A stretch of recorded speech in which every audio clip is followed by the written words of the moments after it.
5번 문제를 보시도록 하자고요. 7회 5번 문제, 이것은 이제 특별한 보호에 관한 문제이죠. 자, 이번 그 특채시험에서도 특히 이 특채시험이기 때문에 특별한 보호와 관련해서 여성 수용자를 규정하고 있는 그 법령 출제 가능성이 99%예요. 자, 그리고 그 여성 수용자 이외에도 특별한 그 보호 대상 하게 되면은 노인 수용자, 그리고 또 뭐가 있죠? 장애인 수용자, 그리고 외국인 수용자, 소년 수용자. 그래서 특별한 보호 대상이 되는 그 수용자의 종류 5종류 반드시 그 기억을 해야 되고, 그리고 이제 이 특별한 그 보호와 관련해서 그 시행 규칙까지 관련해서 이제 노인 수용자에 대해서 특별히 그 적용되는 규정. 그러니까 노인 수용자에게는 적용되지만 장애인 수용자나 외국인 수용자나 소년 수용자에게는 적용되지 않는 내용들. 예를 들면은 바로 건강검진에 대해서 노인 수용자는 6개월에 1회 이상 실시해야 된다. 그리고 소년 수용자인 19세 미만 수용자도 6개월에 1회 이상 건강검진을 실시하도록 하고 있는데, 장애인 수용자는 해당되지 않잖아요. 그러니까 특히 이제 특별한 보호와 관련해서는 그 시행규칙에서 그 규정하고 있는 내용들을 확실하게 구분하면서 정리를 하도록 해야 된다 하는 거예요. 그 다음에 이제 그 특별한 그 보호 출제 가능성이 매우 높고, 그 다음에 이제 안전과 질서 개호와 관련해서는 이 엄중 관리 대상자를 묻는 문제가 출제될 가능성 또한 매우 높아요. 자, 그래서 엄중 관리 대상자 하게 되면 법 제 104조에서 그 규정하고 있죠. 104조하고 시행 규칙에 있어서 194조부터 이제 뭐 199조, 204조 이렇게 쭉 정리가 돼 있죠. 자, 그래서 이 엄중 관리 대상자에 대한 그 규정하고 특별한 보호 규정. 그 다음에 또 출제 가능성이 매우 높은 것이 뭐냐 하게 되면은 그 밖에도 가석방과 관련된 그 규정도 출제 가능성이 매우 높아요. 그래서 뭐 가석방 심사위원회는 5명 이상 9인 이하로 구성하고, 그 다음에 가석방 심사위원회 위원장은 법무부 장관이 아니라 차관이고, 그리고 이제 가석방 심사위원회의 외부위원회 그 임기는 2년으로 하되 한 차례 한해서만 연임할 수 있다. 한 차례 연임 제한을 그 규정하고 있는 것이 가석방 심사위원회 외부위원 규정이 있잖아요. 그래서 그러한 그 특별한 내용들, 이런 것들을 그 반드시 좀 체크를 하도록 하고 해야 돼요. 자, 그래서 특히 출제 가능성이 높은 내용들, 그 다음에 안전과 질서와 관련해서는 진정실 수용 규정하고 보호실 수용 요건, 그리고 보호장비 사용, 강제력 행사, 무기 사용, 이런 것들을 구분하는 문제가 그 출제가 될 가능성이 높아요. 그러니까 지금 이제 그 시험이 일주일밖에 남지 않았기 때문에 그냥 두리뭉실하게 많이만 공부하려고 하지 말고 출제 가능성이 높은 내용들, 이런 것들을 이렇게 딱딱 구분지어 가지고 서로 헷갈리지 않게끔 이렇게 명확하게 비교해 가지고 정리하는 시간을 갖도록 하세요. 자, 그러면 그런 그 차원에서 5번 문제 한번 보시도록 하자고요. 자, 이 특별한 보호 대상으로서 첫 번째 여성 수용자, 여성 수용자에 대해서는 이제 법률과 시행령에서 이렇게 그 규정하고 있죠. 자, 그래서 여성 수용자에 대한 특별 그 규정, 여성의 신체 의류, 그래서 신체 검사, 의류 검사, 휴대폰 검사는 여성 교도관이 하여야 한다는 특별 규정이죠. 그러니까 이런 신체 검사, 의류 검사, 휴대폰 검사, 여성 수용자에 대해서는 반드시 여성 교도관만이 할 수 있는 것이지 남성 교도관은 절대로 할 수 없다예요. 자, 그런데 이제 이 상식적으로 생각할 때는 이 신체 검사는 이제 알몸을 검사하는 거기 때문에 당연히 어떠한 경우에건 남성 교도관이 할 수가 없지만, 의류 같은 경우에는 겉에 의류에 어떤 것을 숨기지 않았는지, 그 다음에 주머니 이런 데 이제 휴대폰 면은 금지 물품이 들어있는지, 이런 걸 확인하기 때문에 이것은 남성 교도관이 담당한다 하더라도 인권 침해 위험성은 그렇게 심각하진 않아요.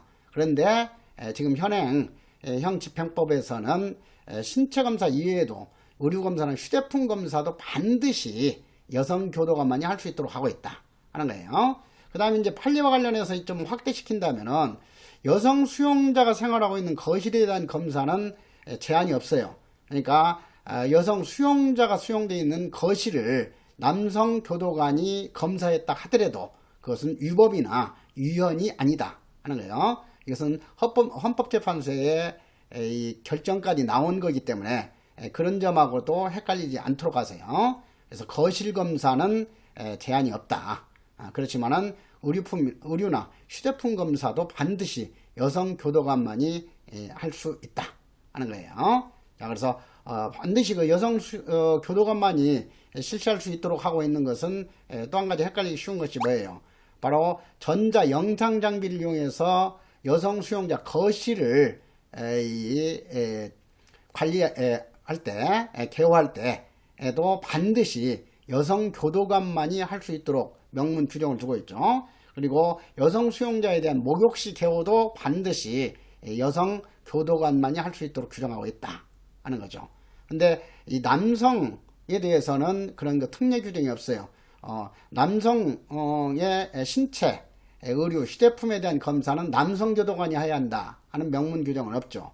그 다음에 뭐 개호 시에 어떤 거 남성 교도관만이 할 수 있다는 그런 거 규정은 없어요. 그러니까 남성 수용자에 대해서는 이렇게 그런 특별 규정이 없지만 여성 수용자에 대해서는 특별 규정을 명문으로 규정하고 있다 하는 거.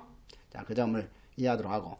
그 다음에 그 2항에 있어서 소장은 신입자에게 아동복지법 15조에 따른 보호조치를 의뢰할 수 있음을 알려줘야 한다. 이것도 이제 여기서 여성 신입 수용자로만 한정된 내용이 아니에요. 이것은 남성 신입 수용자가 됐건 여성 신입 수용자가 됐건 소장은 아동복지법 15조에 따른 보호조치를 의뢰할 수 있음을 알려줘야 한다이지 알려줄 수 있다가 아니죠. 그래서 여기서도 이 필요적 규정인가 의무적 규정인가를 구분할 필요가 있어요. 그래서 이 부분 이것은 이제 여성 수용자와 관련된 거 법률에서 그 명문 규정을 두고 있기는 하지만 해석상 이 소장은 신입자라고 되어 있기 때문에 이 신입자에서는 남성 신입 수용자도 포함이 된다 하는 점을 이해하도록 하고, 그 다음에 이것은 의뢰할 수 있음을 알려줄 수 있다가 아니라 알려줘야 한다 하는 점까지 좀 주의를 해놓도록 하세요. 그 다음에 특별한 보호 대상, 다시 한번 바로 떠오르잖아요. 특별한 보호 대상, 방금 전에도 내가 강조했고 그 종류, 그러니까 여성 수용자, 그 다음에 뭐야? 노인 수용자, 노자, 그 다음에 장애인 수용자, 장자, 그리고 외국인 수용자, 외자, 소년 수용자, 소자, 이렇게 해가지고 강조하고 있어요. 그래서 이런 거 각각 노자나 그 다음에 장자, 외자, 소자에 대해서 각각 특별히 그 해당 수용자에게만 적용되는 그 규정이 뭐냐, 이런 것을 잘 구분하라고 그랬어요. 아까 건강검진에 대한 특례, 이것은 장애인 수용자나 외국인 수용자에게는 해당되지 않는다 했듯이, 그 다음에 이 출소 후에 직업과 연계된 그 직업훈련, 이런 것은 바로 장애인 수용자에만 해당되지 소년 수용자나 노인 수용자에게는 해당되지 않는다, 이런 것들. 자, 그래서 그런 그 특별 규정을 다시 한번 확인하는 계기로 삼도록 하세요. 그래서 여기서 소년 수용자에 대한 특별 규정이죠. 소년 수용자는 소년 수형자. 자, 그래서 이 전담 교정시설에 수용되는 것은 수형자이지 미결 수용자까지 포함된 수용자가 아니에요. 그렇기 때문에 전담 교정시설, 이것은 소년 수형자가 이지 소년 수용자가 아니에요.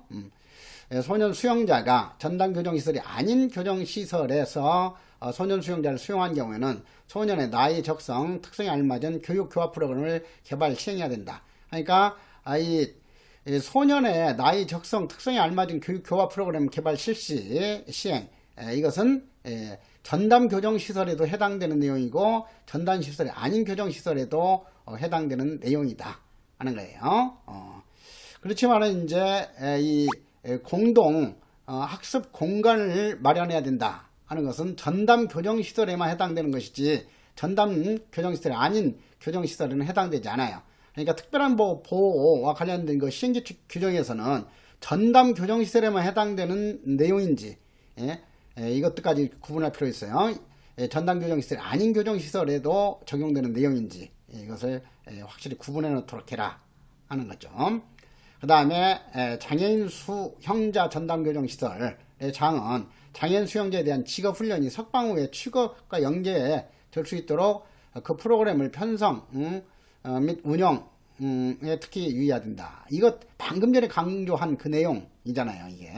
그러니까 이것은 이렇게 석방 후에 취업과 연계될 수 있도록 그 프로그램을 편성 및 운영에 특히 유의해야 된다 하는 것을 소년 수형자로 바꿨을 때 아차하면 헷갈리기 쉬워요. 앞길이 구만리 같은 소년 수형자에 대해서는 이렇게 석방 후에 취업과 연계될 수 있도록 해야 된다. 이렇게 착각할 수 있잖아요. 그러니까 장애인에 대해서만 규정된 내용이지 이것은 다른 특별 보호대상 수용자에게는 해당되지 않는다. 그래서 이번 기회에 이 5번 거 정리하면서 다시 한번 특별한 그 보호와 관련된 법률과 시행규칙, 시행령 규정을 확실하게 정리를 끝내놓도록 하세요. 그러면 역시 이번 시험 25문제 중에서 한 문제 이상 확실하게 또 한 번 득점하게 된다 하는 거예요.